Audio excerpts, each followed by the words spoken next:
Bienvenidas a un nuevo episodio de Entre Nous, un podcast que sin duda yo creo que va a marcar un antes y un después en la comunidad principalmente y ojalá en la sociedad chilena.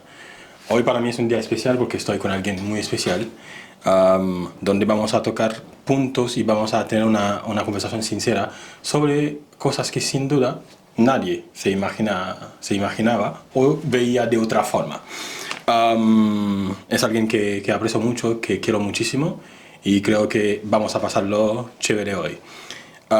El título de ese episodio es Entre maletas y banderas, la vida de una hija de un diplomático. Podemos hacer muchas preguntas, muchísimas preguntas, pero quiero que empezamos con eso. ¿Cómo se construye la identidad cuando tu hogar cambia de país cada 3 años, ¿no? ¿Qué se aprende observando el mundo desde las salas de recepción de embajadas? Hoy vamos a explorar una vida extraordinaria en apariencia, digo bien en apariencia, pero humana en esencia. Vamos a conversar con Daniela, hija de un diplomático chileno, quien nos abre las puertas de una infancia y juventud entre protocolos, maletas y sobre todo encuentros culturales. Creo que es una persona que yo principalmente aprendo mucho de ella a la distancia, así que hoy, por favor, te doy la bienvenida en este episodio de podcast. Para mí, sinceramente, es un placer que estés. Gracias por aceptar la invitación. Estoy seguro que vamos a pasarlo bien, ¿ya? Y tranquila, diviértete, disfrútalo, que ese podcast está hecho especialmente para ti. ¿Cómo estás, Daniela? David, gracias. Gracias a ti. Muchas gracias por la invitación. Estoy muy emocionada de estar acá, de poder hablar de esto. Y mi corazón es lo más abierto que está en este momento, porque sé que vamos a hablar cosas del corazón. Así que pregúntame todo lo que quieras, conversemos, pongamos luz donde hay oscuridad. Ok. Toda la buena energía. Eso. Ok, muy bien. Dani, tú creciste en una familia donde tu papá era un diplomático chileno. Creo que aprendiste muchas cosas dentro de lo que es el protocolo. Tu infancia dirías que tu infancia no es tan común. Ahora, si te pregunto, ¿quién es Daniela? ¿Qué respuesta me darías? Yo soy una mujer nómada que se crió en el nomadismo cultural, intelectual. ¿Te identificas así? Sí, me identifico como una mujer nómada. Ok. En todos los sentidos de mi vida. Ya. Con raíz en el mundo diplomático. Ok.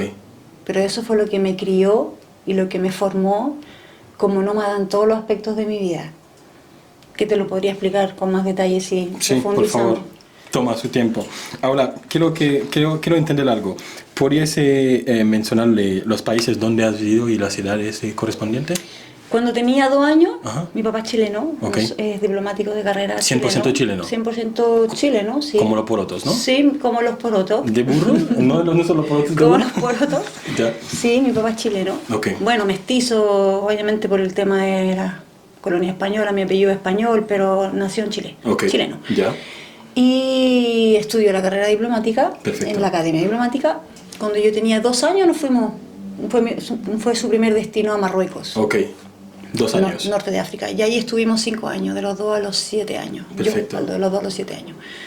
Ese fue mi primer encuentro con el mundo africano del norte, con la cultura islámica.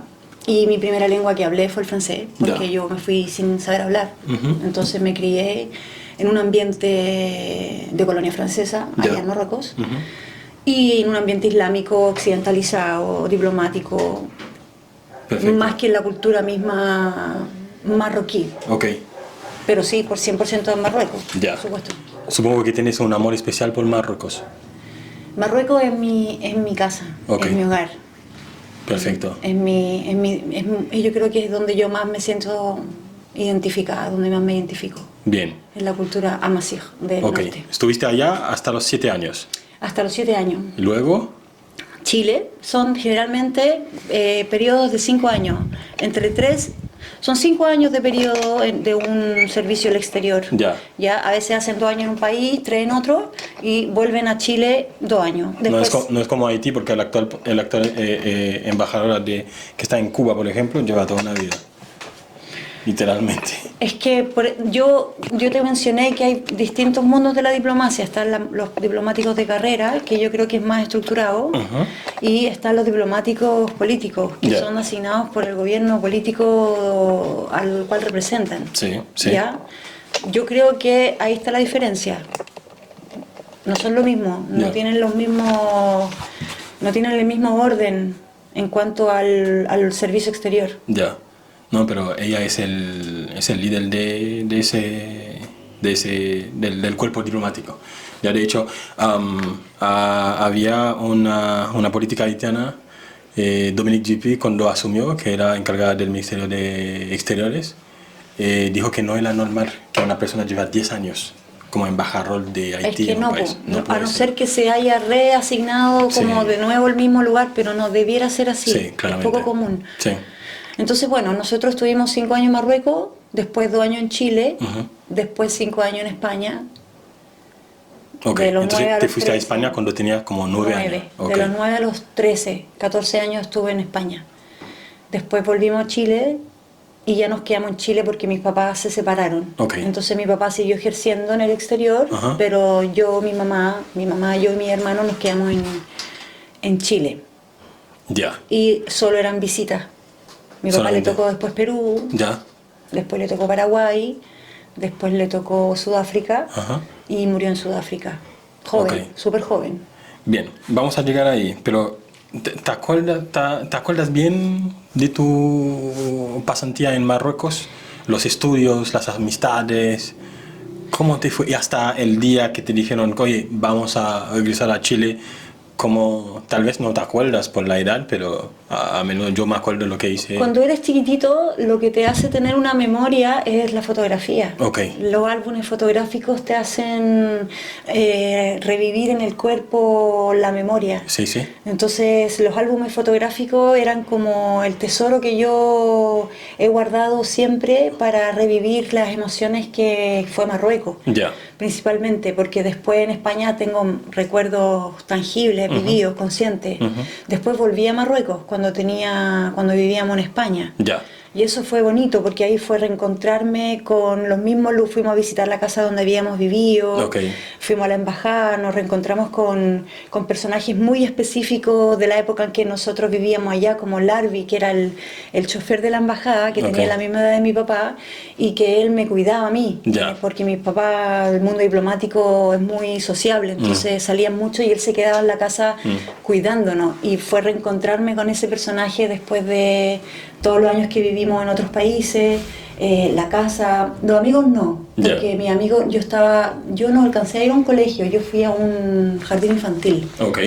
Creo que no alcancé a estar en un colegio, y si alcancé a estar en un colegio no me acuerdo, pero mi jardín infantil donde yo fui era un jardín infantil, se llamaba l'Avion Rose, y era para extranjeros, entonces tenía amigos marroquíes, pero tenía más amigos como de franceses. De hecho, mi recuerdo más tangible que lo que no necesito ver la foto es Gregory. Gregory era un francesito chiquitito que era mi mejor amigo. Entonces él era como de donde yo me aferraba en Marruecos. Era mi amigo, era mi compañero de jardín infantil, iba para mi casa, tengo recuerdos de él jugando. Sí, eso, el vínculo como de mi infancia fue Gregory. Perfecto. Que lo he buscado, pero no tengo cómo encontrarlo porque no me sé el apellido, nada. Pero es una memoria que tengo del vínculo. Del vínculo, ese otro tema que me imagino que lo hablaremos después. Gregory, si estás viendo ese podcast, por favor. ¿Cuántos idiomas hablas? Hablo 3 idiomas. Hablo español bien, hablo inglés mejor que francés, y francés lo he recuperado ahora. Ahora que fui a Marruecos hace unos años atrás, después de 31 años, y me reencontré con el idioma francés y lo empecé a practicar ya desde el 2021 que estoy retomando. Porque quiero recuperar el francés. Sé que tienes una relación muy estrecha con el deporte. Principalmente te he visto practicando yoga, aunque hay movimientos que haces, no entiendo cómo lo haces, porque te veo haciéndolo y me duele todo el cuerpo, pero profesionalmente hablando, ¿cuál es tu profesión? Yo soy pedagoga en danza. Yo estudié Danza. licenciatura en pedagogía en danza Ok. en la universidad. Ya, Después me formé como en medicina china Ya. en una institución de una universidad en China, pero o sea, que avalada en Chile. ya, No es formal, no es universidad formal chilena. Ujú. Y después estudié yoga, estudié 10 años con un maestro español que Ujú. certifica, que en India que él, él es como un embajador ya, de certificaciones en un método específico en India que se llama el método Iyengar, que es una escuela reconocida en todo Occidente, paramos que un poco forman ahí. profesores de yoga. ¿Ok? Uno, a mí me llama la atención y me gustaría saber qué es lo que es realmente el yoga, porque al final tú estudiaste eso, no es algo que tuviste que estar practicando como ir a un gimnasio y hacer. ¿Y cuál es el rol que juega yoga en tu vida? Me gustaría Ya. saber eso. Mira, el yoga, te voy a hablar así muy al grano, ¿ya? El yoga es una ciencia. Ya, Es una ciencia milenaria que viene de India. ok, Y es una ciencia que estudia principalmente el funcionamiento de la mente. ok, ¿Ya? Desglosa la conciencia, desglosa la mente para entender el comportamiento humano ajá, y para ofrecerle un camino de emancipación hacia la búsqueda de la liberación. perfecto, ¿Ya? Es un camino que se hace tanto desde el cuerpo como desde otras prácticas. Es una ciencia que tiene como camino la disciplina, es una disciplina. ok, ¿Ya? El yoga es lo más parecido al concepto de coherencia, ¿ya? De alineación en quién eres tú, en tu propósito, en tu identidad. ¿Ya? Cuando hablamos de alineación o hablamos de unidad, nos referimos a que hay coherencia entre lo que tú piensas, lo que tú sientes, lo que tú dices y lo que tú manifiestas. ajá, Pero para eso tiene que haber un trabajo muy certero en cuanto a discriminación de los estímulos externos. ok, ¿Ya? Entonces, hoy día en Occidente, hoy día en la época en que estamos viviendo, donde el capitalismo es el neocolonialismo mental, el yoga es una herramienta de revolución interior. El yoga es una herramienta que te permite identificar cuáles son los sistemas de creencias que no te pertenecen a ti como un individuo en libertad.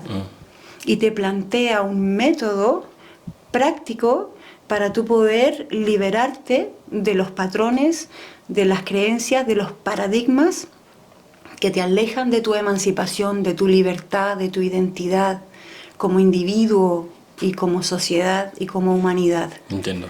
¿Ya? Lo que tú ves hoy día, que son estas prácticas físicas,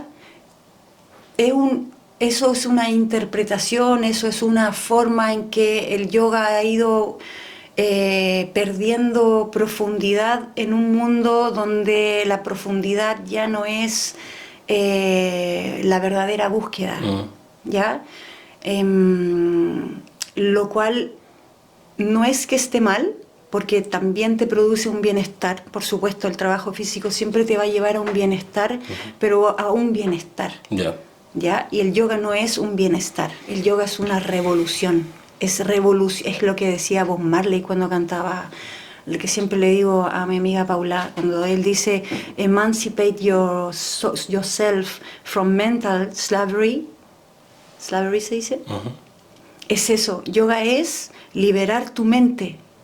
entonces el yoga es una ciencia Liberar tu evolucionaria. mente. Es una ciencia reevolucionaria. Ok, De reevolución, ok, que parte por uno, que parte por el ser, y de ahí va hacia el resto, hacia los vínculos, hacia las relaciones, y de ahí hacia las comunidades, hacia las sociedades, y de ahí hacia la globalidad, hacia la humanidad. Entonces es un sistema disciplinario para toda la vida, no es algo que tú lo vas a lograr de un momento a otro, ¿me entiendes? Es una forma de ver, es una visión. Ya. Pero tomando todo en consideración, ¿cuál es el rol del yoga en tu vida? Hoy día el rol en mi vida del yoga ha cambiado, estoy en ese proceso y yo lo que estoy haciendo ahora con el yoga es tomar las herramientas del yoga para poder ayudar a personas a transitar su proceso de transformación personal, ¿ya? A través del cuerpo. Okay. Porque eso es lo que yo aprendí en la vida. Yo aprendí a entender el mundo, a entender la vida, a entender todo lo que me pasaba a través de mi conexión con el cuerpo, que era el único lugar donde yo podía estar siempre, que no me lo quitaran. Era lo único que me permanecía en mí. Entonces, hoy día para mí el cuerpo es tu ruta, es donde está plasmada tu historia. Y yo trabajo desde el cuerpo la ciencia del yoga, que las personas se conecten a través de mentorías personalizadas desde su cuerpo a entender su historia, a dignificar su historia, a ver el cuerpo como el territorio, su territorio, donde está plasmada su historia, sus memorias y la posibilidad de crear y de sembrar una nueva identidad, liberando lo que no te permite avanzar, liberando lo que no te permite crecer, liberando lo que te duele, poniendo luz en los lugares donde hay oscuridad en la conciencia, donde no hay conciencia, que son generalmente traumas, herencias familiares, traumas personales, pero traumas también de tus comunidades, del país de donde vienes, de la geopolítica, si es que has tenido algo importante que vivir dentro de la geopolítica, eso se ve plasmado en tu cuerpo y eso se ve plasmado en tu memoria, en tu identidad. Entonces nosotros vivimos en un mundo del sufrimiento. El sufrimiento es causado por la ignorancia, por estar desconectados de nosotros mismos. Sí. El yoga lo que hace es apagar las luces del teatro. Se cierra, se apaga el teatro, se acaba la función y nos quedamos en la oscuridad y en el silencio. Sí. Y cuando entramos en la oscuridad y en el silencio y en la quietud, es el único momento en el cual en verdad escuchamos. Okay. Escuchamos la voz que está dentro de ti, la voz de tu ser, la conexión divina, la espiritualidad y lo que necesitas. Entonces yo hago ese trabajo. Hago ese trabajo con el yoga. No lo que tú ves de que las manos para arriba, que también. Eso es más para las redes sociales. Okay. ¿Ya? Pero eso no es el yoga. Eso es la parte artística del yoga. El yoga es un camino de transformación personal, de revolución. Qué profundo. Sí. Entonces, si entiendo bien, en el yoga encontraste un refugio, un hogar en el yoga. Lo encontré primero... Hay algo que mencionaste, que tu cuerpo es tu mapa y es lo único que no te pudieron quitar. Entonces, sin duda, el yoga jugó un rol importante. Después, el yoga vino después. Yo me di cuenta que mi cuerpo era mi hogar. Ya. Porque estar siempre viviendo en desvinculaciones, en despedidas de vínculos de amigos, despedidas de perros, despedidas de las personas que trabajaban con nosotros en la casa, despedidas de las casas, despedidas de los jardines infantiles, colegios en los que estuve, no fue para nada fácil. Yo tuve que aprender a lidiar en el silencio con eso. Entiendo. A estar todo el tiempo rompiendo y pensando que todo siempre se acaba. Yo crecí sintiendo y entendiendo que nada es permanente, lo cual es así, pero cuando tú eres pequeño no lo tienes consciente. Nada es permanente, pero cuando tú eres pequeño necesitas enraizarte. Yo no viví en el enraizamiento. Lo único que yo podía enraizarme, en el único lugar donde yo podía enraizarme y encontrarme segura, era en mi cuerpo, porque era lo único que yo me podía llevar conmigo a todas partes. A Marruecos, a España, a Perú, a Paraguay, a Chile. Mi cuerpo. Entonces yo siempre estuve vinculada al cuerpo. Desde chiquitita en Marruecos hice ballet. Después llegué a Chile, hice atletismo. Después me fui a España, hice gimnasia rítmica y tenis. Después volví a Chile, Estudié danza, pedagogía en danza, artes marciales. Después entró el yoga. Después entró la escalada, después así, han ido entrando como diferentes formas de habitar mi cuerpo a través del movimiento. Entonces mi cuerpo, mi territorio ha sido el lugar donde yo he podido sentirme segura, donde he podido, es mi oasis, es donde yo me he podido refugiar, es donde yo he podido cultivarme, es donde yo he podido defenderme, es donde yo he podido crear una coraza. Es donde yo he podido restaurarme, es donde yo he podido conocerme, compartirme a través del cuerpo. Yo conozco la vida a través del cuerpo, no la conozco de otra forma. ¿Crees que con todo eso, con el tiempo, has ido construyendo una barrera? Como tienes un firewall que ya sabes que no, nada es eterno, tú tienes una barrera ahí que hay un límite, no vas a dejar a nadie cruzar ese... Ahora sí. ¿Ahora sí? Antes no. Antes yo no tenía mucho filtro. Okay. Era muy permeable. No sé por qué, porque también está el lado bueno de la historia. No es que lo que te acabo de contar sea malo. El desarraigo trae obviamente dolor, tristeza, melancolía, confusión, inestabilidad, pero al mismo tiempo adaptabilidad, flexibilidad. ¿Cómo se dice? Cuando no discriminas, no hay razas, no hay lenguajes, no hay nacionalidades, no borders, es como que tú eres un citizen. Sí. No sé si que chilena, no, para mí nunca ha existido la identidad de levantar una bandera. Yo siempre he sido del mundo, yo siempre me he sentido que le pertenezco al mundo, no le pertenezco a un país. No, nací acá, pero o sea, tengo de tantos lugares que no me considero abanderada, ¿me entiendes? Te entiendo. Al contrario, entonces eso para mí es maravilloso, porque para mí es muy fácil conectar con personas. Es muy fácil empatizar con la migración, es muy fácil empatizar con la diáspora, es muy fácil empatizar con los refugiados, porque entiendo lo que les pasa, entiendo desde mi lugar lo que es tener que desvincularte, tener que dejar, volver a construir, volver a dejar, volver a construir, volver a dejar, volver a construir. Eso me volvió muy permeable y eso me volvió muy frágil. Eso me hizo ser frágil en muchas cosas emocionales, porque era muy ingenua. Entonces la vida a veces es dura y a veces las personas no tienen el cuidado. Entonces tuve muchos vínculos que me dañaron. En mi adolescencia, por ejemplo. Y ahí yo he empezado a darme cuenta que tengo que ser más reservada. No cualquiera puede entrar en mi oasis, no cualquiera puede entrar en mi territorio, no cualquiera puede tocar mi cuerpo, no cualquiera puede tener mi energía a su disposición. Pero desde ese lugar, desde el lugar de valorar tanto el espacio y el cuerpo del otro, porque ahora entiendo que el cuerpo del otro es su historia de vida. Yo ahora, cuando yo veo al David Antoine y veo tu corporalidad, es tu historia, está en tus células. En cada célula de tu cuerpo está toda tu historia, todo lo que tú has vivido desde que naciste. Todas tus experiencias, todas tus emociones, todas están en tu cuerpo. Entonces, cuando uno ve al otro desde ahí, ya no te quieres vincular con cualquier persona. Sí. Dani, quiero agradecerte por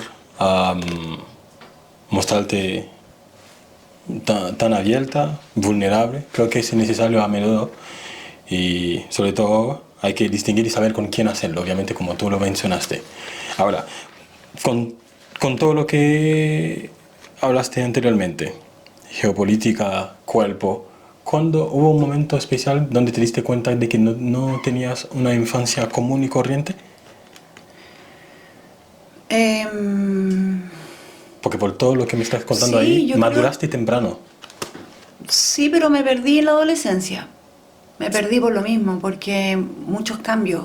Es un momento en que si no tienes una plataforma estable familiar es muy fácil perderse, sobre todo cuando tu vida ha sido tan poco estable en un sentido de territorio.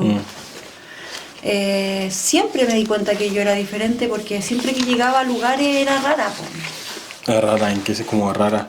No sé, pues cuando llegué a España hablaba chileno, entonces el acento es súper diferente y no sé, por ejemplo, un ejemplo que me acuerdo era como allá yo si quieres te puedo hablar como española y tú vas a pensar que yo soy española, ¿ya? Okay. Es el cuarto idioma que hablo. Allá dicen vosotros.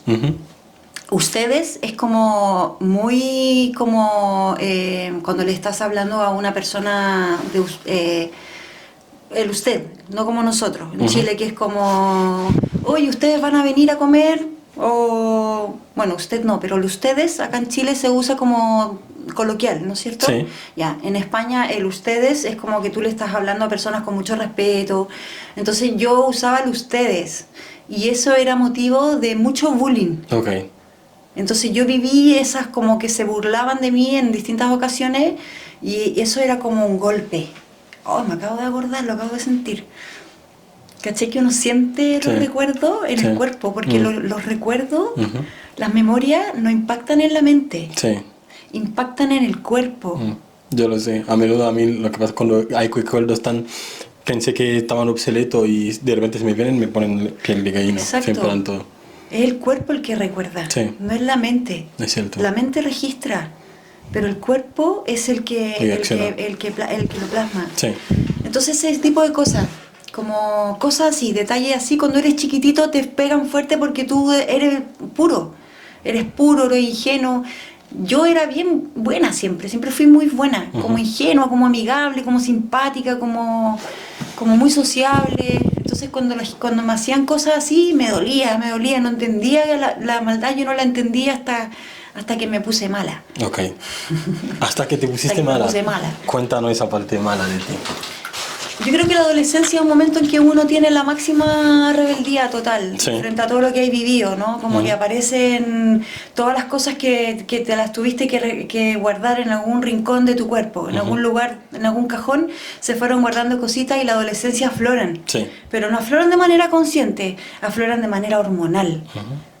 Que sigue siendo inconsciente, porque es una reacción del cuerpo, pero no de la conciencia del cuerpo, sino del cuerpo biológico. Entiendo. Entonces las hormonas están relacionadas con las emociones, ¿cierto? Las hormonas se secretan y generan expresiones de sentir y de emocionalidad. Entonces la rabia para mí se gatilló enormemente. La frustración se gatillaba enormemente, la inseguridad se exacerbó enormemente en mi adolescencia. Perdí el hilo de mi historia, Me fui, pero creé un mundo interno muy potente. Muy potente, pero hubieron momentos en que yo era la mala de la película, en que yo era pesada con gente, en que yo tenía una personalidad muy fuerte. Siempre he tenido una personalidad muy fuerte, pero en algún momento de mi vida, entre los 15 y los 17, no la usé de manera muy inteligente, porque estaba cargada de rabias, de rabia de mi historia familiar, más bien. Entiendo. Entonces, a eso me refiero con que me tocó ser la mala de la película alguna vez. Bueno, por tantas decepciones, tantas desilusiones y tantas heridas que uno va marcando en el cuerpo, tatuadas en el cuerpo. Ok. Con lo dicho, ¿cómo defines hogar?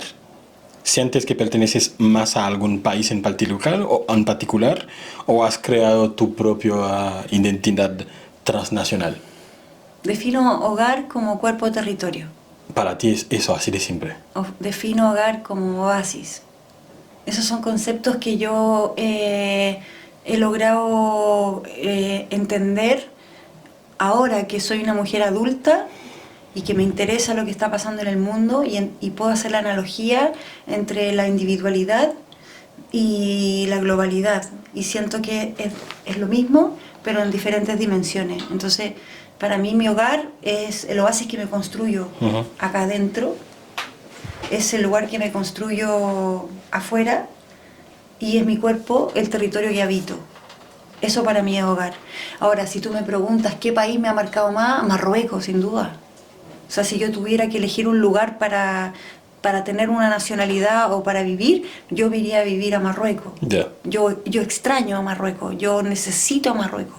Tengo una nostalgia permanente con Marruecos. Tengo un amor profundo por Marruecos. entiendo. Sí. ¿Has estudiado en colegios internacionales y los cambios de tal colegio a otro colegio, que obviamente tienen tipo de programa y manera de abordar las cosas diferentes? ¿Cuáles son las ventajas y desventajas que esas escuelas tuvieron en tu desarrollo? En España yo noté la diferencia. Ok, significa los 13 años más o menos. Entre los 9 y los 13, en esa época, que en los años 90, Ya. 80-90, me tocó estar del 85 al 90 en España, Ok. y de aquí volvimos en el 90, justo cuando fue el cambio cuando se terminó la dictadura militar. Ya. Nosotros volvimos. Yo no viví la dictadura militar en Chile, me tocó justo toda la dictadura militar fuera Afuera, de Chile. ya. Entonces yo no estaba para nada vinculada a lo que pasaba en mi país, no tenía ninguna conexión con lo que pasaba en Chile y en Latinoamérica, porque me tocó vivir en África y me tocó vivir en Europa, entonces muy desvinculada. ¿Qué me preguntaste? Las ventajas, Ya, según las tú. ventajas. ¿Crees que hay ventajas o desventajas de En estudiar? aquella época Europa era como, hablando de España ya, en aquella época Europa se decía que era como que tenía como una década de adelanto a lo que pasaba en América Latina. Ujú. Te lo digo en tonteras. Por ejemplo, cuando en Chile se ocupaban pantalones pitillo, Ujú. en Europa se ocupaban pantalones, cosas de la adolescencia me estoy recordando, se ocupaban pantalones rectos que después de 5 o 6 años apareció en Chile esa moda. Ok. O por ejemplo, en España uno se peinaba de cierta forma y yo llegué a Chile con pantalón recto, con bototo y con el pelo liso y todos mis compañeros de colegio usaban pantalones pitillo, usaban laca con unas cosas aquí raras Ujú. y con ropas distintas. Entonces eso ya me diferenciaba. Ok. Ya, por ese lado. Pero por otro lado la educación era más avanzada también. Entonces yo sabía mucho más de lo que sabían mis compañeros en Chile. Entonces era muy buena alumna. Ok. Sabía mucho de historia, sabía de la historia mal contada, por supuesto. O sea, Ujú. sabía mucho de matemáticas, sabía mucho de biología, de ciencia, de literatura, porque la educación en Europa era mucho más avanzada que la educación en Latinoamérica, en la educación occidental. Estamos hablando de la educación occidental, ¿ya? Ujú. Ahora, con tanta mudanza, ¿desarrollaste alguna estrategia para que te permitiera adaptarte rápidamente? Pasaba algo como un fenómeno especial en mí que lo observaba mi mamá, Ok. que en algún momento me lo mencionó, no me acuerdo cuándo, pero ella me decía que yo cada cierto tiempo metía todo en caja. Pobrecita. No, heavy, sí. Ya te estaba Bueno, preparando ya. yo siempre metía todo en caja y a veces yo no me tenía que mudar de país. De hecho, cuando estábamos ya establecidos en Chile y mi papá ya se habían separado, que eso fue una historia muy sensible el separarme de mi padre, porque mi padre era todo para mí. Entonces yo cada cierto tiempo metía todo en caja. Ok. Y tenía en mi pieza todo en caja, en el centro de la pieza. Tenía mi cama, mi escritorio, mis pósters, me acuerdo, de músicos. Tenía Bob Marley, tenía Led Zeppelin, la música que yo escuchaba en mi adolescencia, pero tenía todo en cajas, todo. Y mi mamá entraba en mi pieza y me decía, pensaba ella, después diciéndome que el loco el fenómeno que ella como que tiene como que su cuerpo biológico cada cierto tiempo hace cajas Sí. y después desarma en el mismo lugar y después vuelve a hacer cajas porque Es como que estás reiniciando. estoy todo el rato como en un reinicio. Y además que mi nomadez no terminó cuando mis papás se separaron y yo me quedé en Chile, sino que yo nunca he estado más de 2 años en una misma casa desde que tengo uso de razón. Máximo he estado 3 años en una casa. Ya. La casa de Marruecos creo que fue, o la casa de España fueron donde más tiempo estuve. Pero acá en Chile nosotros estábamos 2 años en una casa, 2 años en otra. Entonces yo siempre me estoy cambiando de casa. Siempre me estoy cambiando. Es como que no puedo establecerme en un lugar. Nunca he estado mucho tiempo en una casa. En 7 años, por ejemplo, los últimos 7 años, he estado en más de 14 casas. Sí. 2 por año, sí. Una cosa así. Entonces, eso obedece ya a un tiempo biológico. Que tengo eso de que hay que moverse, hay que irse, hay que cambiar. Que me tiene ya lo he concientizado. Entonces, ahora estoy trabajando el asentamiento. Te entiendo perfectamente. ¿Cachai? Ahora estoy viendo qué es estar, quedarse. ¿Qué significa quedarse? ¿Qué es pertenecer? También mis relaciones. Nunca he tenido vínculos de pareja muy largos porque me tengo que ir, me tengo que ir. Entonces me separo porque me tengo que ir. No, ya mucho. Entonces no he experimentado permanecer. Yo no conozco, no sé lo que es pertenecer a un otro, a un lugar, excepto a mis disciplinas corporales. El yoga llevo 22 años, en la danza llevo 30 años, en las terapias corporales llevo 30 años, estudiándolas y ejerciéndolas. Todo lo que tiene que ver como con el cuerpo, eso sí ha sido constante. Pero todo lo demás, yo entro, me voy, me tengo que ir. Es como una alarma que tengo. Siento también la necesidad de irme a otro país. Por eso ahora también creé la Fundación Tribu Nómada. Por algo se llama Tribu Nómada. ¿Y cuál es el proyecto Tribu Nómada? Viajar mucho. Te entiendo perfectamente. Y es fuerte igual. Porque sí. es por eso, muchas personas a veces no viene ese trasfondo, esa parte de atrás. No, es hija de un diplomático, lo está pasando bien. Va de país en país, pero se olvida que la adaptación para un niño o niña no es lo mismo que un adulto que anda trabajando. Ahora, llegando a Chile, algo divertido o algo chocante que tuviste como la diversidad cultural o el choque cultural que hubo entre el último país que estuviste cuando volviste a Chile y decidiste quedarte con tu mamá? ¿Algo que te ha pasado? Salvo esas moños raras que me dijiste que las niñas querían y el pantalón pitillo, pero algo que te costó en algún momento adaptar, porque al final es cierto que volviste 2 años antes y te quedaste 2 años en Chile, pero volviste a quedarte a partir de los 13 ya siendo un adolescente, ya ahora tienes que reintegrarte en tu propio país. Fue muy duro porque yo venía de una proyección como gimnasta. Okay. Te voy a hablar desde ahí, ¿ya? Yo era gimnasta rítmica en España y tenía proyección de Olimpiadas. Yo quería ir a las Olimpiadas del 2000.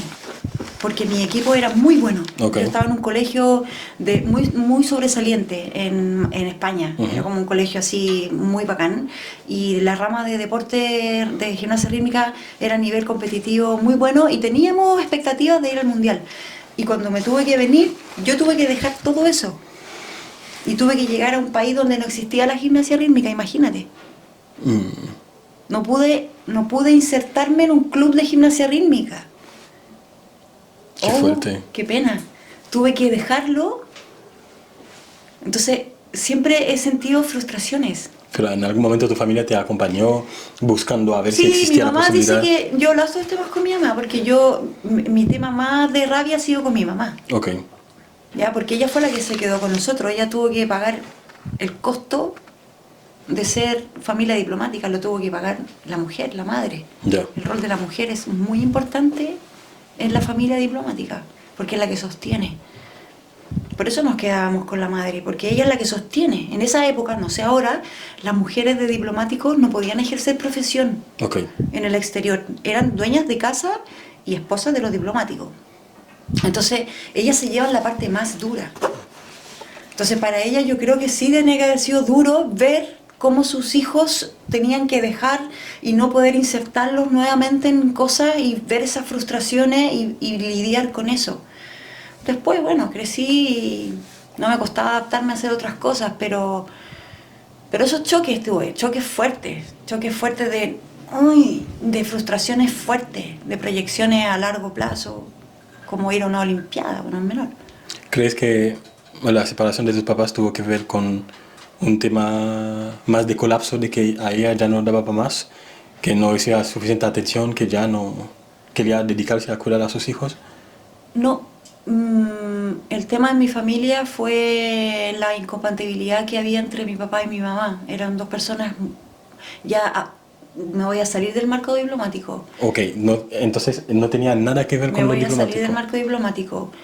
La pareja entre mi papá y mi mamá era una pareja donde los dos venían con muchas heridas de infancia. Ok. Entonces eran dos personas que no tenían dominio de sí mismos.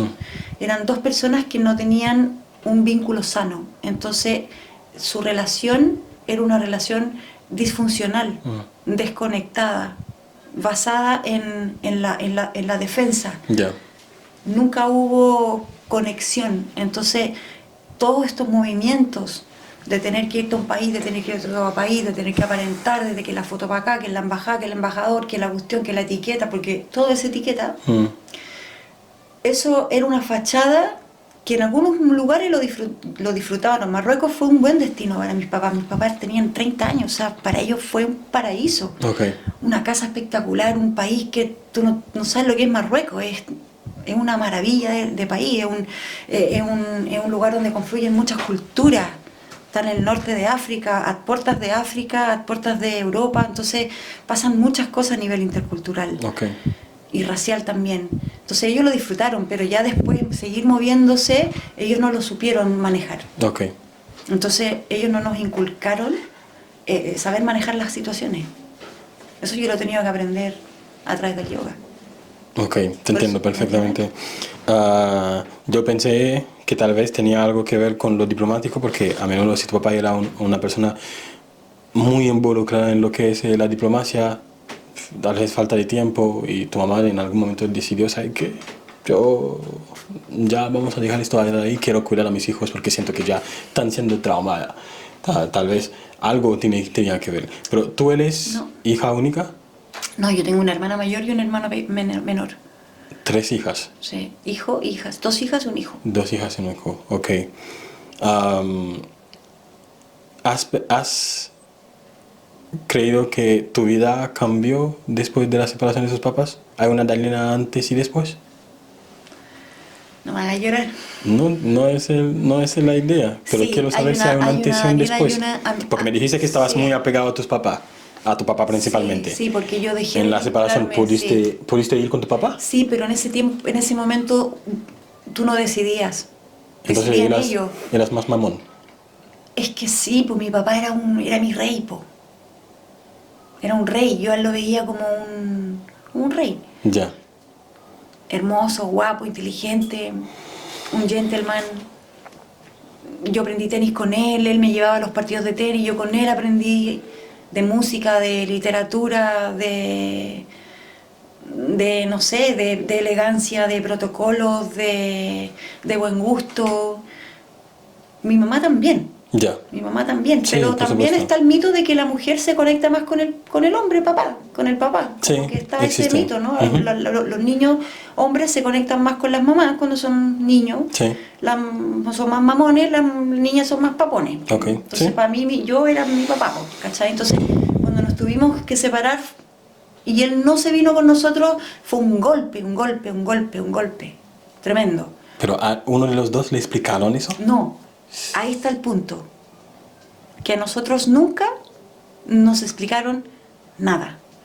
Ni que nos teníamos que ir, ni por qué nos teníamos que ir, ni que se iban a separar, ni por qué el papá se quedó un año más en España, por qué el papá viene a Chile y se queda en otra casa, o por qué el papá cuando viene a Chile 2 años se queda en otra pieza, por qué el papá viene con otra mujer a Chile, por qué el papá... Todo eso nosotros lo veíamos y nadie nos explicaba. Entonces, imagínate el cerebro cómo tuvo que codificar toda esa información de una manera rarísima. Sí. Con valores totalmente tergiversados. ¿Así se dice? ¿Tergiversados? Si no existe esa palabra, lo acabamos de inventar. Tergiversados. Sí, no importa. Con valores totalmente confusos. Entonces yo me crié improvisando, tratando de entender. Ya, entonces mi papá está con otra mujer, ya. Ya, entonces nosotros nos quedamos acá. Ya, no hay más gimnasia rítmica. Ah, ya, no juego más tenis. Ah, bueno, ya. Ah, no hablo más inglés. Ah, ok, ya. Todo era así, todo era como improvisado. Pero dentro de esa improvisación estás buscando a alguien para echarle la culpa. ¿Quién tuvo que soportar con esa culpa? ¿Estoy Mi seguro mamá. que no fue tu papá? Mi mamá. Yo le atribuí todo eso, mi rabia hacia mi mamá. No me hagáis hablarle a mi mamá en cámara porque no lo voy a hacer. No, pero quiero Toda saber. mi rabia, Al final vamos. toda mi rabia- Alguien va a salir perjudicado y con la culpa. Yo idolatré a mi papá y yo derivé toda mi rabia contra mi mamá. De manera innata, de manera totalmente inconsciente. ¿Por qué? Porque cuando nosotros estábamos acá, nosotros teníamos otra vida. Ujú. Cuando tú vienes a Chile, cuando tu padre vive en Chile, cuando deja de estar en el servicio exterior, el diplomático, no recibe el sueldo que recibe en el exterior. Ok. Recibe el sueldo de un, ¿cómo se dice? ¿Jubilado? No, de un ¿Funcionario simple? funcionario público. Ok. El diplomático en su país es un funcionario público, Ujú. no gana buena plata. Ok. Afuera se tiene que organizar y ordenar para poder invertir, para poder capitalizar todo el sueldo que recibe, para después poder tener una buena jubilación o para poder tener una buena vida en su país cuando regresen. Pero nosotros no veíamos eso. Ya te estoy hablando de cosas mucho más íntimas ya. Nosotros cuando íbamos a ver a mi papá vivía en las mansas mansiones, las mansas casas, no sé si mansiones, pero vida de diplomático. Ujú. La geopolítica maneja plata. Sí. Los diplomáticos son los que son la cara de la geopolítica. Ujú. Tienen plata, porque la geopolítica maneja la plata del mundo. Pero en Chile nosotros siempre éramos como, oye, no, que falta plata para esto, mi mamá tenía que trabajar. Entonces, toda esa disociación, yo decía, pero ¿cómo? ¿Por qué si nosotros estamos acá, tenemos una vida tan distinta a la que tiene él allá? Ujú. Entonces yo lo atribuía a que mi mamá no era la capaz de poder lograrlo. ¿Me entiendes? Entonces, y no era así. Pues. Después yo ya entendí, yo ya ahora ya hice una recapitulación de mi vida desde que nací hasta hoy día, hice esa pega, y de hecho de eso se trata mis mentorías, de que la gente pueda recapitular su vida para poder empezar de nuevo. Y ya entendí que no era así. Ya sé cuál es la historia, la verdadera historia. Ok. ¿Cómo separabas el rol de tu padre? ¿Cómo que? El rol. ¿Cómo pudiste ¿cómo separar separo el rol? de tu padre versus el embajador? ¿Él tenía diferente comportamiento dentro de la embajada y en la casa? Sí, hay una anécdota en mi familia muy buena. ¿Se puede contar? Es dura igual. Ok. No sé, no voy a contar los detalles, pero Marruecos. Ok. Ya, yo tenía 3, 4 años. Mi hermana tiene 4 años más que yo. Ujú. Mi hermana es muy especial porque ella es como que te dice las cosas y no le importa nada. ¿Uno de ustedes nació fuera de Chile? Nadie nació fuera de Chile. Ok. Todos nacimos en Chile. Ya, mi hermana tenía, si yo tenía 4, ella tenía 5, 6, 7, 8 años, Ujú. qué sé yo, 8, 9 años. Nuestra casa en Marruecos era en la casa era en Rabat, que es una de las capitales marroquíes, Sí. que se llamaba la Ville de Platán. Ujú. Y era una casa muy linda, ya, como al medio, y todo alrededor era 360 grados, era circular. Ya. Teníamos una piscina y se juntaban mucho mis papás con sus amigos Ujú. y con los hijos de los amigos, etcétera, como un lugar de encuentro. Ya. Y teníamos perros, teníamos un perro que se llamaba César y teníamos una perra que se llamaba Linda, ¿ya? Y el César era un perro así precioso, un mestizo, era como un labrador con San Bernardo, así una cosa hermosa. Ya. Entonces, es una anécdota que no es tan interesante, pero sí, Sí, para ti es significa algo, chocante, está bien. fue chocante porque yo no me acuerdo, a mí me lo contó eso fue algo que traumó a mi hermana, Ya. ¿ya? Entonces como que mi papá igual era como súper creído, como que también súper joven, 30 años, como que está eso de también Está en ser su un poco prime. soberbio, ¿no? Sí. Como egocéntrico, Normal. súper guapo, ¿no? Como chuchún. Y él como jactándose de que claro, que hoy tu perro, qué lindo tu perro, sí, yo voy a comprar al supermercado los huesos de los perros, tengo un casero que... Y mi hermana se para y dice, mentira papá, tú no haces ni una cuestión con los perros, y la mamá es la que va y le compra los huesos a los perros y le da, y los perros están así porque la mamá cuida a los perros delante de todos sus amigos de la diplomacia. Entonces, A mi hermana eso le costó caro. Le pegaron. Sí. Sí, recibió una Pero después, una golpiza. ¿ha sido castigada? Después. Ok. Sí. Entonces, ese tipo de cosas eran como, wow. Como que había como una línea muy fina entre lo que pasaba afuera y lo que pasaba adentro. Ahora, yo eso se lo atribuyo también al ser humano, Sí. no es algo que solo pasa en el mundo diplomático, Sí, por es lo que supuesto. pasa en todas las familias en grados mayores y Lo que menores. pasa es que muchos diplomáticos viven bajo una ética de códigos de comportamientos Protocolo. que a menudo lo pensamos que son Sí, fuera de ese mundo, no son mortales. Entonces, Sí. por eso te preguntaba si pudiste separar esa diferencia entre el padre y el embajador. en cosas así yo veía contradicciones, Ya, como contradicciones en trato, como Ok. esas cosas. Sí, pero tampoco como que el mundo diplomático era tan endiosado. No sé, yo por lo menos como me acostumbré a vivirlo así, entonces no lo endioso tanto ya. como ser diplomático, como algo tan... Ahora, O sea, no sé, quizás sí, pero como yo lo viví de adentro, Sí. lo tengo normalizado. te entiendo. Pero ahora, en las conversaciones en la mesa, cuando están tomando once, almorzando, las conversaciones sobre política internacional, ¿eran comunes? No porque yo era muy chica, po. Ya, Entonces mi papá era muy trabajólico. ya. Eso es algo que me cuenta mi mamá. Mi papá murió en Sudáfrica, no está vivo, él murió hace 17 años atrás. Mi papá era muy de los fines de semana, costaba mucho como hacer cosas familiares. Ya. Porque él siempre estaba en su despacho trabajando en los asuntos que tenía que entregar, en los informes geopolíticos que tenía que entregar para la embajada el día lunes, o se juntaba con amigos intelectuales que lo ayudaban a tener un pensamiento crítico frente a algún tema de la contingencia en el país, no sé, o de las relaciones exteriores. Entonces era como muy... Su mundo diplomático, él no lo llevaba a la casa. Yo nunca supe de política, nunca se habló de política ni de geopolítica en mi casa. Ok, Yo solo lo descubrí después.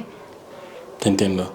Ahora, muchas personas pueden pensar que la vida diplomática para una familia de diplomático es una vida de lujosa, de glamour. Creo que ya contaste algunas realidades desagradables que el público no ve. Eso es un No mito. todo es de color rosa. Es un mito que no sé de dónde viene. No sé, yo tuve que esconder harto que era hija de diplomático, porque yo igual me he sentido discriminada Ok, por ser hija de diplomático. Ujú. ¿Ya? Me tuve que adaptar, sobre todo por los lugares donde estudié, porque está muy asociado el mundo diplomático a los privilegios, ¿ya? A los privilegios. Y los tienes, sí, los tienes. Pero todo el mundo de la geopolítica los tiene. Es parte de la geopolítica. Todo lo que tenga que ver con política, todo lo que tenga que ver con la diplomacia, tiene un estatus. Lo tiene, es parte de. sí, ¿Me entiendes? Porque el mundo se mueve, lo que te dije hace un momento, el mundo se mueve en la diplomacia. sí. Cuando ya la diplomacia no puede calmar las aguas, entran las guerras, entran los genocidios, entra lo que está pasando ahora en el mundo en el que estamos viviendo. Cuando ya la diplomacia es pasada a llevar, cuando los tratados internacionales, cuando los acuerdos internacionales son violados por uno u otro país. ¿Ya? Pero la diplomacia es el que trata de hacer el intermediario, es muy protocolar. Ya. Entonces, no es glamuroso, es serio. Ahora, que haya diplomáticos glamurosos y que se van por otro camino, por supuesto que lo hay. Pero como todo en la vida, la política hoy día nos damos cuenta que es donde más corrupción hay. Entendiendo bien, contigo ya aprendí algo, que la vida lujosa que nos venden, a lo menos acá en Chile, no es tan así. Porque muchos pueden pensar que eres esposa de un diplomático, estás viviendo la vida en rose, pero no es tan así. O sea, es que depende cuál es el parámetro, po. Ya. ¿A qué te refieres, por ejemplo? Porque que ganan buena plata, que están viviendo Sí, ganan bajo muy buena plata el cuando están cuidado del afuera. Estado, que el Estado Sí. financia todas sus necesidades, Sí. tanto fuera como dentro. Más afuera que cuando están afuera, cuando están lo que te contaba, cuando están en el servicio exterior, Ya. tienen muy buen sueldo, muy buen ingreso. Ok. Después vuelven a su país y son lo que te dije que se me olvidó, Ya. funcionarios públicos. Funcionarios públicos, Eso ya. es lo que yo sé, no sé si eso ha cambiado, Ya. ya, puede haberse modificado, eso Sí. es lo que, por lo menos lo que yo sabía de cuando mi papá ejercía como diplomático. Ya, perfecto. ¿Te defines como nómada? ¿Sientes que nunca encajaste en ningún lugar, ningún país? Siento que nunca he encajado en ninguna parte, menos en Marruecos. Ok. Siento que en Explícame Marruecos- eso. ¿Por qué Marruecos fue el primer país o...? Porque yo creo que en Marruecos yo me formé, yo aprendí a hablar, yo aprendí a comer con la mano, yo aprendí a estar sentada en el suelo, yo me crié con personas que hablaban en otro idioma, en árabe, en francés, en las mezquitas, las medinas, me crié como en algo totalmente diferente a Occidente, Ya. totalmente diferente, es como viajar en el tiempo. ¿Viviste lo Si que es bien la interculturalidad? viví la interculturalidad a diario. Entonces, yo me siento muy cómoda en la interculturalidad. Yo me Ya. siento muy cómoda con extranjeros. Sobre todo si vienen de países africanos, con la gente de color negro, con la gente de otras razas. Me siento muy cómoda, me siento que ahí me entienden, que ahí me relajo. Yo me Ok. relajo cuando estoy con personas que son más parecidas a mí. No parecía a mí físicamente, más parecía a mí De adentro, de adentro. te entiendo. ¿Y religiosamente?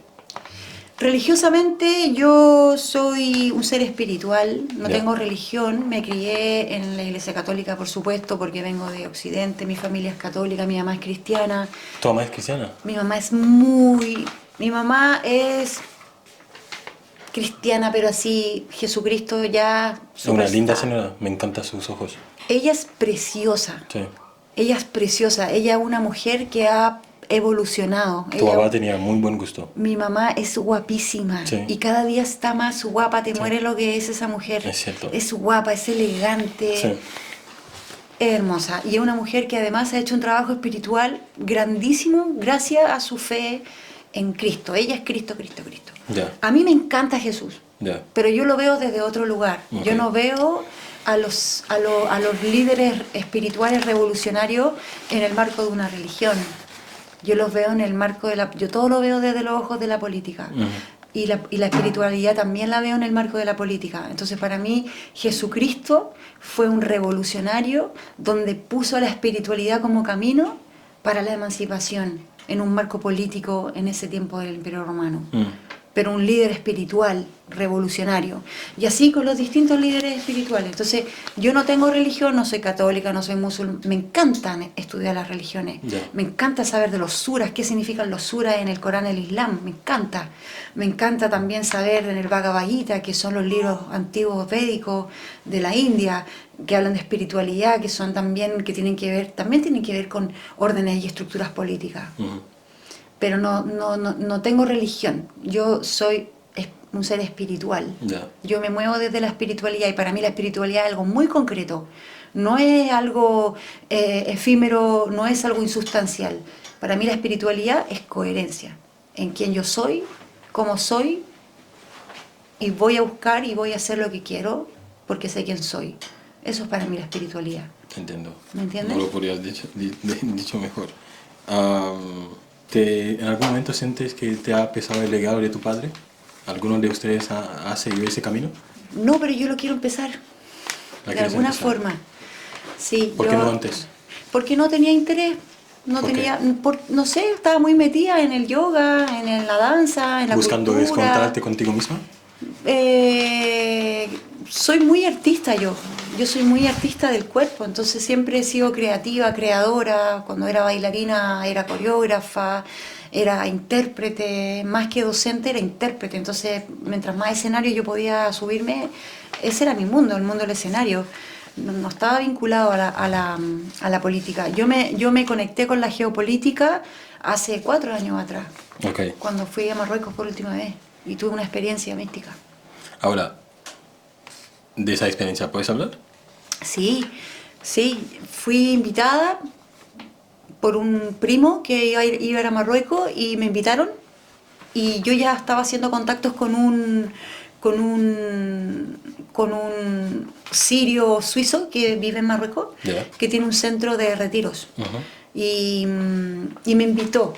Entonces fui a Marruecos con mi primo, que me invitaron, pagué todo, me pagaron todo, una semana, y yo llamé a Karim, a este amigo suizo-sirio, y le dije, ¿sabes qué? Voy a ir a Marruecos Flash, aprovechemos de organizar el retiro que hemos estado hablando durante la pandemia. Ujú.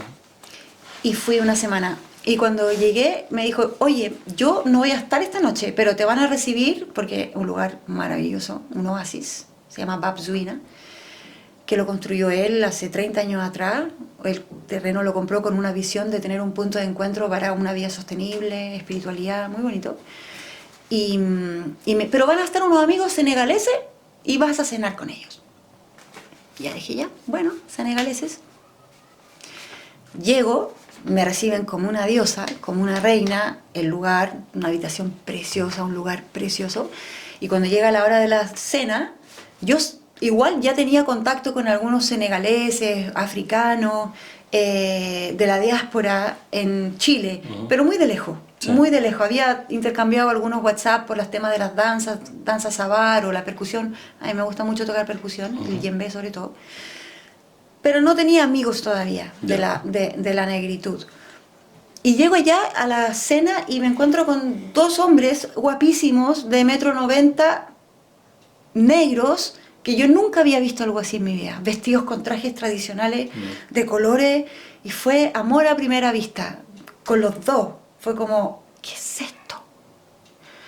Compartimos muy poco porque ellos hablaban wolof, obviamente, algunos hablaban un poquito más francés, yo estaba recién retomando el francés, uno hablaba inglés, el otro no, y eran músicos, estaban Ya. haciendo una pasantía.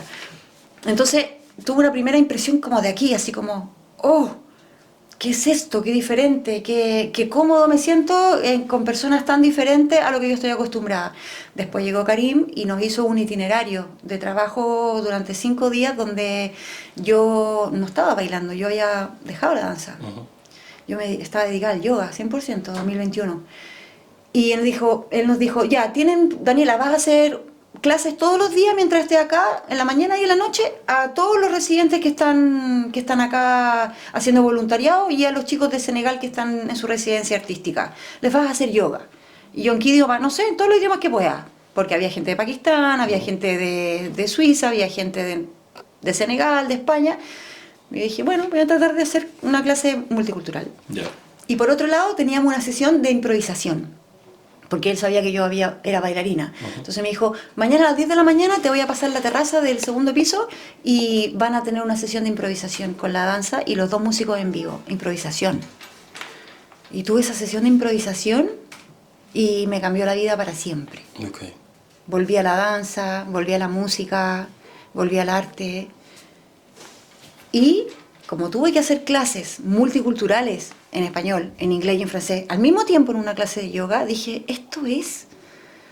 O sea, ¿cómo es posible que tantas personas de diferentes lugares del mundo estén en una clase de yoga mía? Sí. Y ahí entendí lo que era, no la multiculturalidad, sino lo que era la interculturalidad. Y ahí llegué de cabeza a Chile a buscar la interculturalidad y ahí me encontré con Haití. Mi amigo Mario, que era mi alumno de danza, Sí. me dijo, tú tienes que conocer a Evans Clersema. Ujú. Y yo, ¿por qué Evans Clersema? Porque tienes que ir a sus clases. Y yo, no, tengo ganas de ir. Vas a ir. Y ahí fue amor a primera vista, con Evans también. Y ahí empecé a tomar las clases de afro con él. Y ahí empecé mi primera interacción con Haití. Y mi amor por Haití. Después te conocí a ti.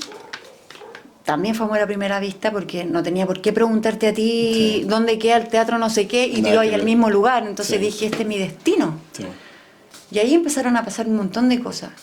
Y después ya pasó algo trascendental, pero que fue a través de las redes sociales, donde ya ahí conecté con los genocidios en África y ahí con la geopolítica totalmente.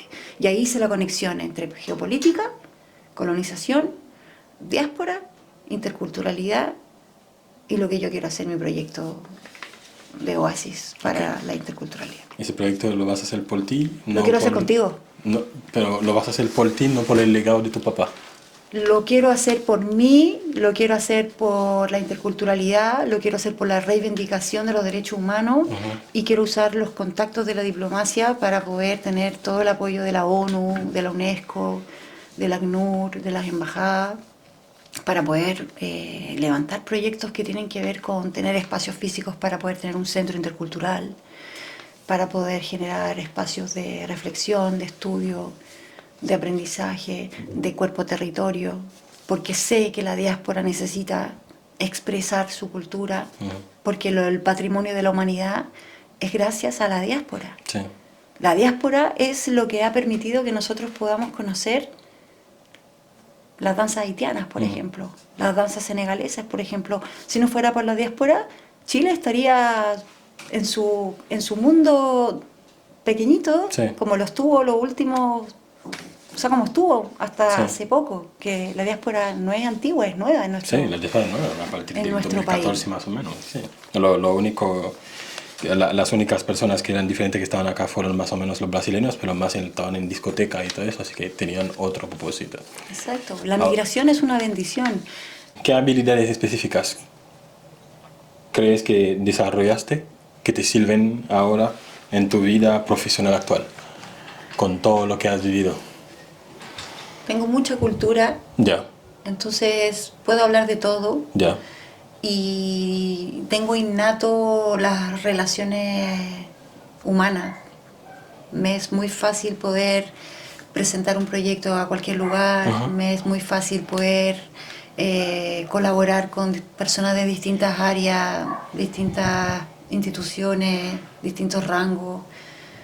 Me siento muy transversal en todos los sistemas, en todos los niveles sociales, políticos, culturales.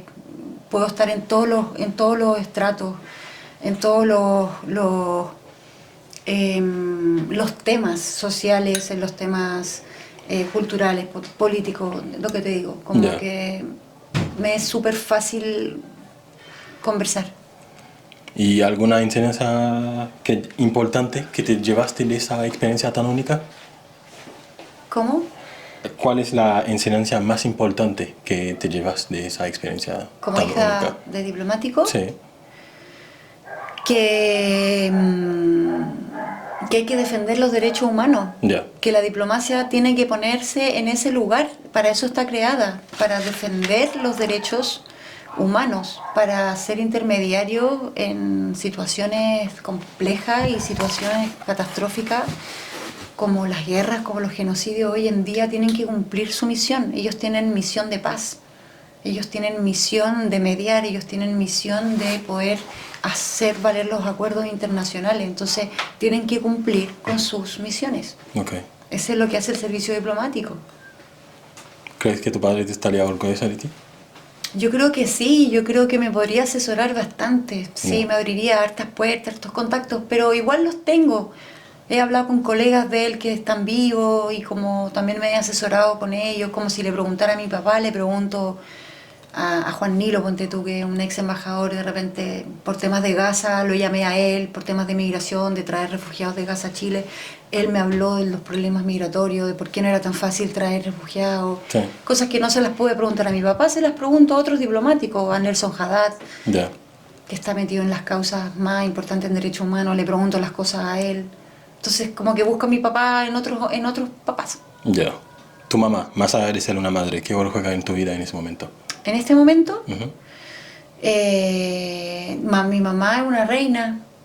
Yo hoy día la valoro más que nunca. Siento que ya he podido sanar mi relación con ella, yo creo que en un 98%. Ya, Y para mí verla feliz como está, de radiante, es maravilloso, porque se merece todo lo bueno. Ella se llevó una carga muy fuerte como madre, como ex esposa de diplomático. Ella no lo pasó muy bien, lo pasó bastante mal. Entonces la valoro mucho, la admiro su proceso evolutivo que ha tenido. Es una mujer que ha ido evolucionando. tiene 78 años y está cada día mejor. Sí. Cada día mejor. Entonces, eso ha sido algo, eso es resiliencia. Ella es una mujer resiliente, que se ha trabajado.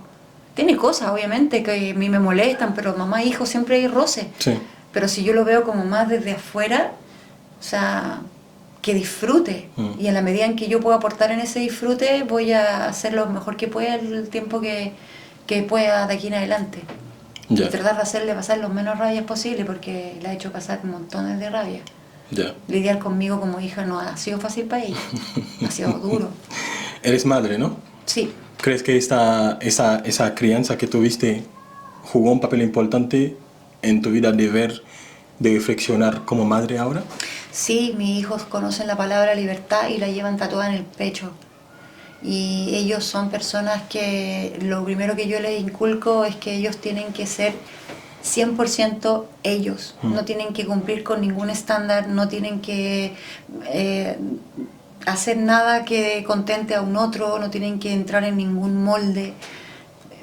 Elijan ser lo que quieran ser y sean el mejor en eso.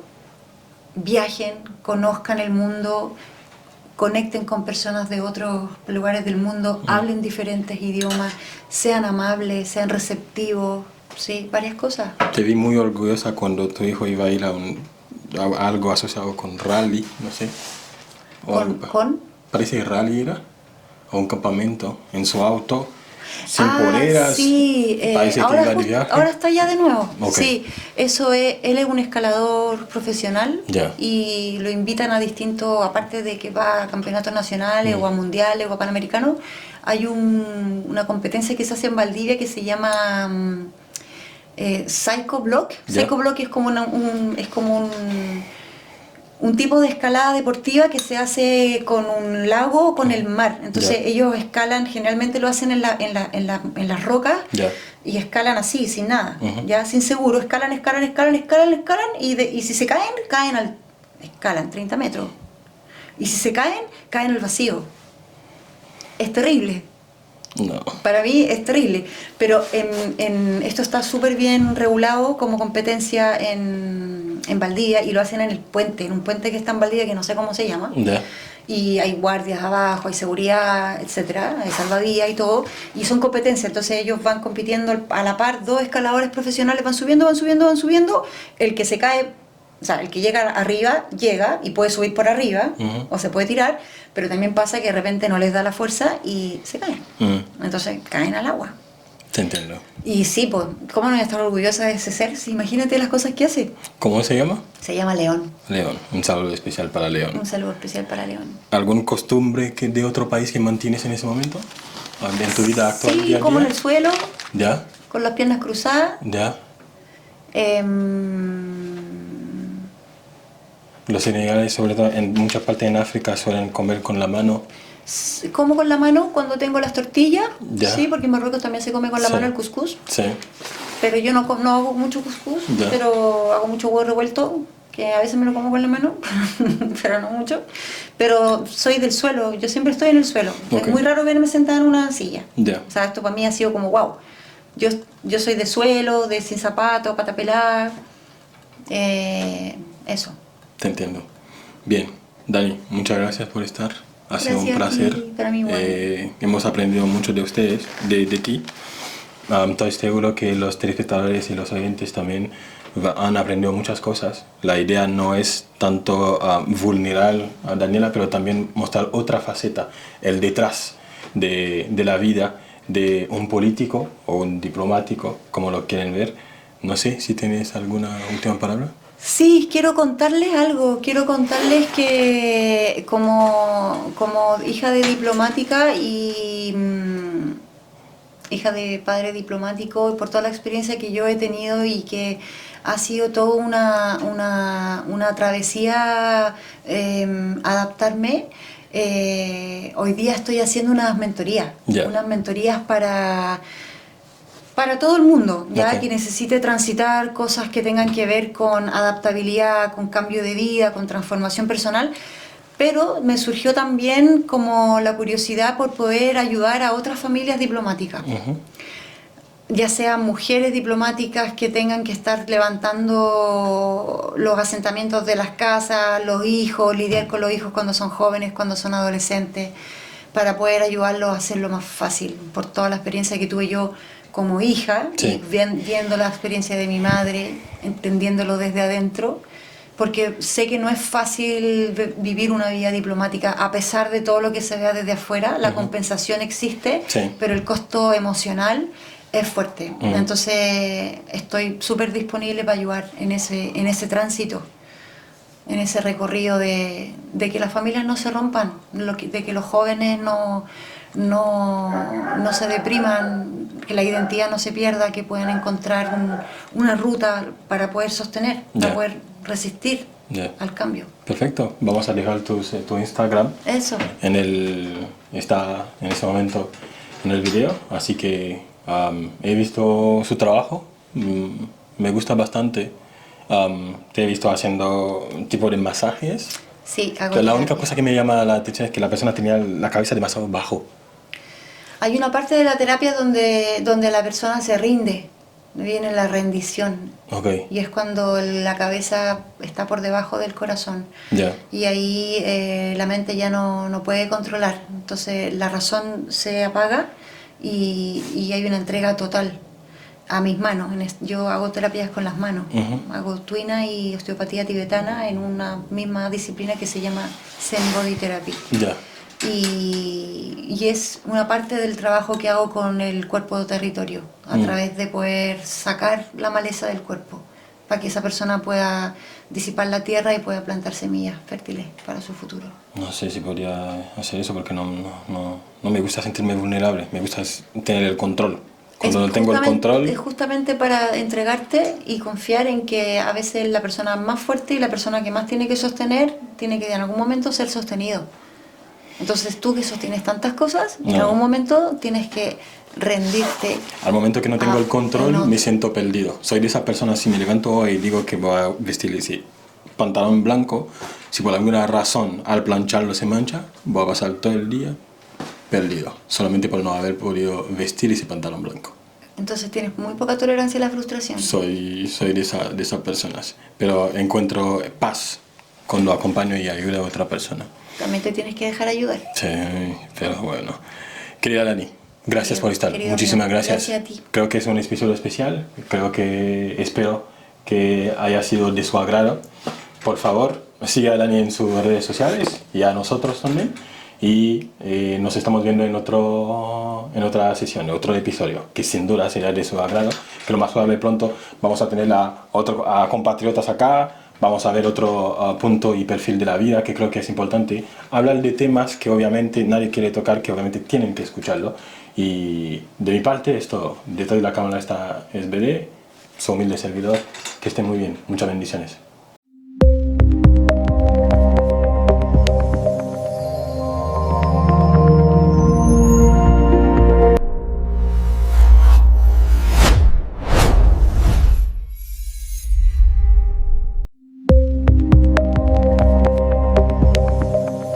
Entre nous. Plus que yon podcast, yon refuge.